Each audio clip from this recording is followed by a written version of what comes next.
The morning sun spilled across the chrome edges of Maplewood Diner, a place where the smell of butter and syrup usually promised warmth and comfort.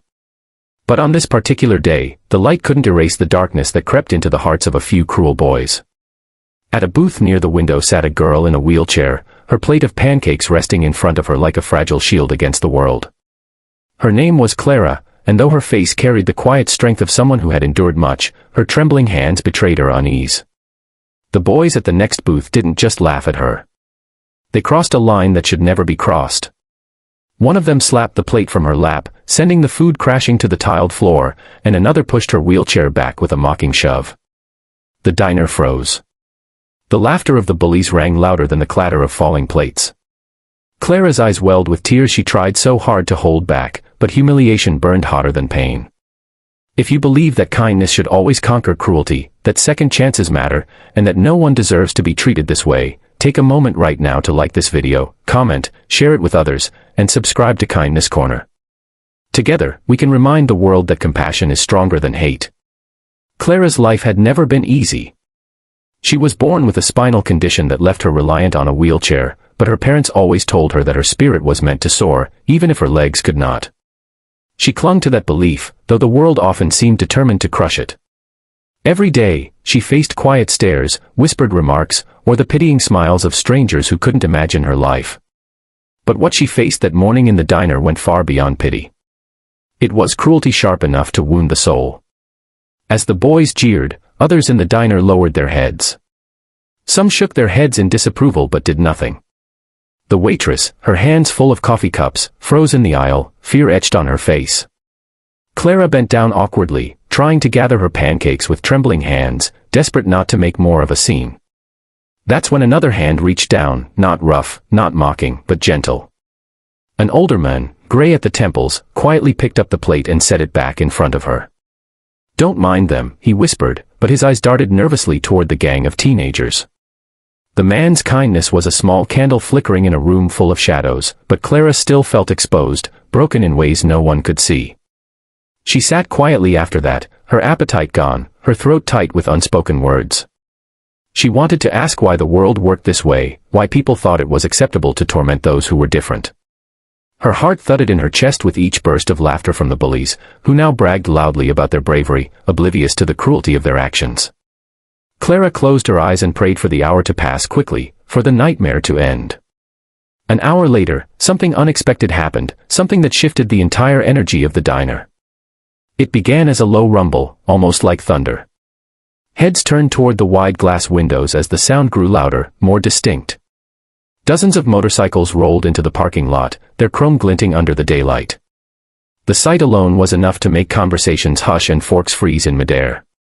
The unmistakable insignia of the Hells Angels was emblazoned on their leather jackets as they parked in a perfect line, engines growling like an approaching storm. The bullies, who just moments ago carried themselves with arrogance, suddenly grew restless. Their smirks faltered. Everyone knew the reputation of the Hells Angels, fierce, fearless, and unafraid to stand their ground. When the door of the diner swung open, the bell jingled softly, but the silence that followed was louder than anything. A towering man with a beard and steel-hard eyes walked in, his vest heavy with patches. Behind him came another, and then another, until the diner felt smaller, its air charged with tension. Clara's eyes widened, her pulse racing with both fear and wonder. The man at the front scanned the room, his gaze sharp as it swept over the bullies. Then his eyes softened when they landed on Clara. It was as though he understood everything without a single word being spoken. He stepped closer, his boots heavy on the tiled floor, and knelt beside her. For the first time since that morning, Clara didn't feel small. She felt seen. Protected. The leader, whose name was Rourke, turned his head slowly toward the bullies. They sat frozen, pale faces betraying their guilt. No one dared laugh now. Rourke's voice was low, steady, but powerful enough to cut through the silence. Though Clara couldn't hear his exact words, she saw the shame wash over the bullies' faces as their bravado melted away. One by one, they slid out of the booth and stumbled toward the exit, heads lowered, avoiding every gaze.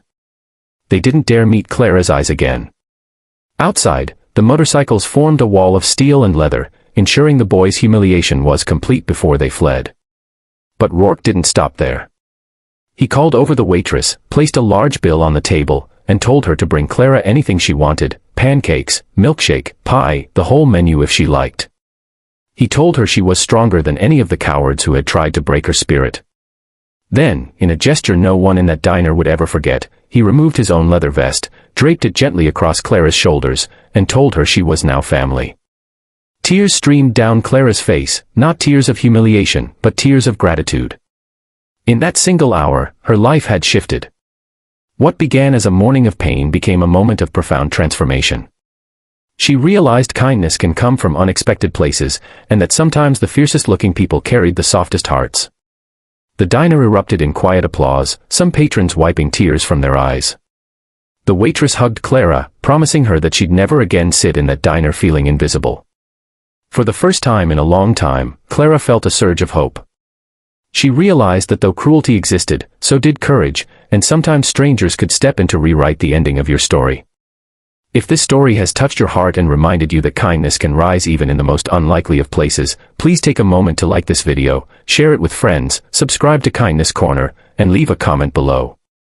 Your support helps us continue spreading stories that inspire and heal.